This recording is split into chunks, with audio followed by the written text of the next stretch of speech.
Hello and very warm welcome to all of you. तो आज हम वोकेबलरी का सेशन 5 डिस्कस करेंगे। तो इससे पहले भी हम वोकेबलरी के 4 सेशंस कर चुके हैं कवर। एक बार आप जाकर उनको ज़रूर देखें, इससे आपको ज़रूर हेल्प मिलेगी। तो चलिए शुरू करते हैं और देखते हैं हमारा पहला वर्ड। सबसे पहला वर्ड हमें दिया गया है रॉबस्ट। रॉबस्ट का मतलब होता है मजबूत। ये बेसिकली फिजिकल स्ट्रेंथ के लिए भी हम इसको यूज़ कर सकते हैं। इसका मतलब होता है ठोस, कड़ा, जिसको हम हिंदी में कह सकते हैं स्ट्रॉन्ग एंड हेल्दी। इसके सिनोनिम हमारे पास है sturdy, tough, mighty, potent. Sturdy का मतलब मजबूत, टफ, माइटी ताकतवर, पोटेंट मतलब काबिल। सेंटेंस एग्जांपल अगर हम देखें यहां पर, external doors should be of robust construction. बाहरी दरवाजे मजबूत बनावट के होने चाहिए। अब देखते हैं नेक्स्ट वर्ड, कोजेंट।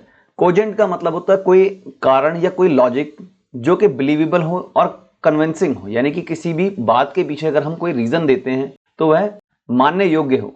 तो इसके सिनोनिम्स हमारे पास है कन्विंसिंग, परसुएसिव, माइटी और पोटेंट। यहां पर जो परसुएसिव वर्ड है, इसका जो रूट वर्ड है ये हमारा है परसुएड।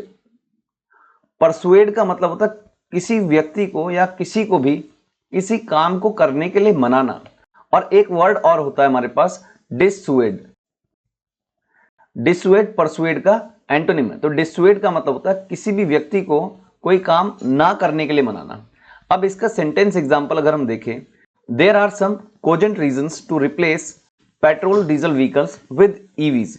यानी कि हमारे पास कुछ स्ट्रॉन्ग कारण है जिनकी वजह से हम पेट्रोल और डीजल व्हीकल को ईवी से रिप्लेस कर रहे हैं। अब आप इन दोनों शब्द को अगर हम कंपेयर करें, इन दोनों वर्ड्स को अगर हम कंपेयर करें, कोजेंट और रोबस्ट, तो ये दोनों का लगभग मीनिंग सेम है। लेकिन रोबस्ट जब हम एक्शन लेने के बारे में बात करेंगे तब हम रोबस्ट वर्ड यूज कर सकते हैं, ठीक है। और जब हम रीजनिंग के लिए बात करेंगे, स्ट्रॉन्ग रीजन के लिए बात करेंगे, तब हम कोजेंट वर्ड यूज कर सकते हैं। और इसके अलावा रोबस्ट फिजिकल स्ट्रेंथ को शो करने के लिए भी हम रोबस्ट वर्ड को यूज करते हैं। अब देखते हैं हमारा नेक्स्ट वर्ड, कॉमिजरेशन। कॉमिजरेशन का मतलब ये होता है कि किसी के प्रति दया व्यक्त करना जब उसके साथ कुछ गलत हो गया हो। यहां पर हम देख सकते हैं इसकी डेफिनेशन दी गई है, an expression of sympathy for someone. किसी के प्रति सिंपैथी का एक्सप्रेशन व्यक्त करना।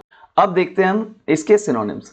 कॉन्डोलेंस, आप देखते हैं कॉन्डोलेंस, ये कई बार हमने ये पढ़ा भी है और लिखा भी है। इसको हम अपने यूजुअल मैसेजेस में भी लिखते हैं कई बार। सोलेस और कॉन्सोलेशन। अब देखते हैं इसका sentence example, my commiseration to those who lost their lives in stampede.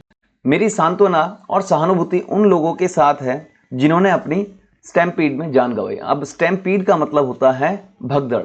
इसका मतलब होता है भगदड़, जब किसी तरीके का केओस होता है। हमने अभी हाल फिलहाल में एक दुर्घटना देखी भी है, वहां पर एक भगदड़ मची थी जहां पर कई लोगों की जान गई है। तो भगदड़ को हम इंग्लिश में कह सकते हैं स्टैम्पीड। अब देखते हैं next word, break a leg.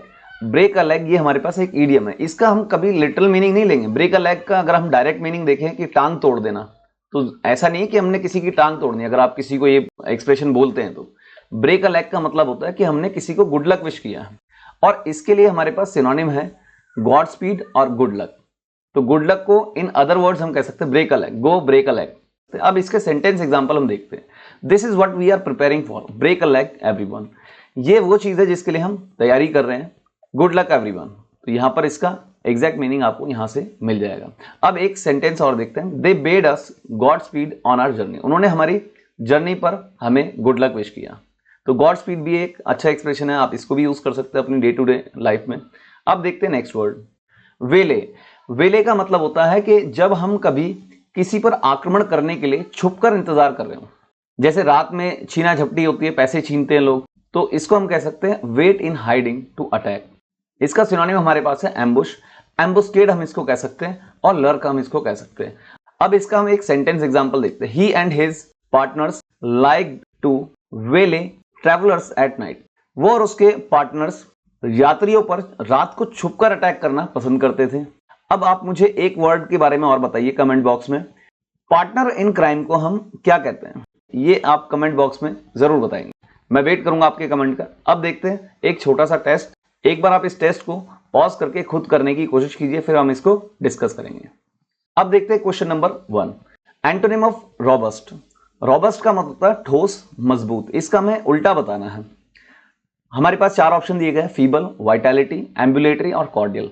Cordial, सबसे पहले हम इसको एलिमिनेट करते हैं। कॉर्डियल इसका एंटोनिम नहीं है। कॉर्डियल का मतलब होता है सौहार्द, सौहार्द। यदि आप कोई काम दिल से करें तो उसको आप सौहार्द कह सकते हैं। अगर आप किसी को दिल से इन्वाइट करते हैं, प्यार से इन्वाइट करते हैं, तो आप कॉर्डियल इन्विटेशन आप उसको भेजते हैं। Next word ambulatory. तो एम्बुलेटरी भी इसका एंटोनिम नहीं है। एम्बुलेटरी का मतलब होता है मूविंग। कोई भी चीज जब मूव करती हो तो उसको हम कहते हैं एम्बुलेटरी।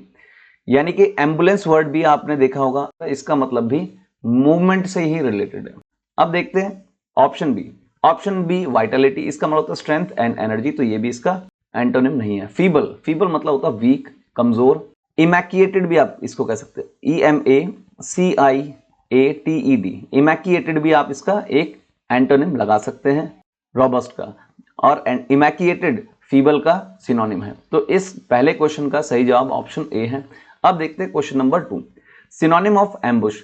एम्बुश का मतलब होता है किसी पर आक्रमण करने के लिए इंतजार करना, छुपकर। इसके हमारे पास 4 ऑप्शन दिए गए हैं, हॉस्पिटेबल, वेले, सेरीन एंड लैंग्विश। तो लैंग्वेज का मतलब शिथिल, यानी कि जिसमें ऊर्जा ही ना हो, ठीक है, तो ये हमने ये काट दिया। सेरीन का मतलब होता है शांत, इसको हम कह सकते हैं काम, कंपोज्ड, ठीक है। वेले इसका बिल्कुल सही जवाब है एम्बुश का। और एम्बुश का एक और सिनोनिम अगर हम देखें यहाँ पर LURK भी लिख सकते हैं हम, ठीक है। इसके अलावा हॉस्पिटेबल, हॉस्पिटेबल का मतलब होता है किसी का, हॉस्पिटेबल का मतलब होता है अतिथि सत्कार करना, यानी कि मेहमान नवाजी। तो इसका ऑप्शन ए भी गलत है। अब देखते हैं question number 3, synonym of solace. Solace का मतलब होता है किसी को सहानुभूति देना, यानी कि किसी को सांत्वना देना किसी के दुख में।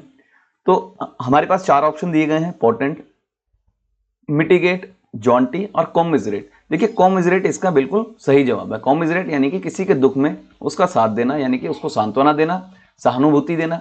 जॉन्टी, जॉन्टी का मतलब लाइवली एंड चीयरफुल, इसका मतलब होता है लाइवली एंड चीयरफुल, इसका मतलब होता है, ठीक है। मिटिगेट, मिटिगेट का मतलब होता है किसी के इफेक्ट को कम कर देना, किसी के इफेक्ट को कम कर देना। पोटेंट मतलब सक्षम, पोटेंट मतलब काबिल। तो ये सोलेस भी इसका सिनोनिम, सोलेस का सिनोनिम मिटिगेट नहीं है यहाँ पर, और पोटेंट भी नहीं है। तो इसका सही जवाब ऑप्शन डी है। अब देखते हैं question number 4, synonym of God speed. देखिए गॉड स्पीड के बारे में अभी हमने बात भी करी थी, ब्रेक अ लेग, इसका सिनोनिम आप लिख सकते हैं। यानी कि इसका अगर आप सिनोनिम देखें, ऑप्शन सी हमें वैसे ही दिख रहा है, to wish good luck. Mighty यानी कि ताकतवर, ये इसका सिनोनिम नहीं है। सोलेस यानी कि किसी को सहानुभूति देना, तो ये भी हम काट देंगे। ट्रंकेट का मतलब होता है किसी भी चीज को छोटा कर देना, यानी कि एब्रीविएट कर देना, कंसाइज कर देना। अब देखते हैं question number 5, antonym of persuasive. Persuade के बारे में हमने बात करी थी अभी थोड़ी देर पहले। परसुएड का मतलब होता है किसी भी व्यक्ति को किसी काम को करने के लिए मनाना, और इसका ठीक उल्टा क्या होता है, डिसुएड, जो कि हमारे पास यहां पर है डिसुएसिव। डिसुएड का मतलब होता है किसी भी व्यक्ति को किसी काम को ना करने के लिए मनाना। तो एंटोनिम ऑफ परसुएसिव हमारे पास यहां पर रहेगा डिसुएसिव। कंपेलिंग मतलब होता है कन्विंसिंग, तो इसका ये एंटोनिम नहीं है। इसके अलावा गैलोर, गैलोर का मतलब होता है अबंडेंट, ठीक है। कोजेंट, कोजेंट मतलब कन्विंसिंग, तो ये भी इसका एंटोनिम नहीं है। आई होप आपको सभी वर्ड्स अच्छे से समझ आए होंगे। तो आपको अगर वीडियो पसंद आया तो जरूर लाइक करें, सब्सक्राइब करें एंड शेयर करें। Thank you so much.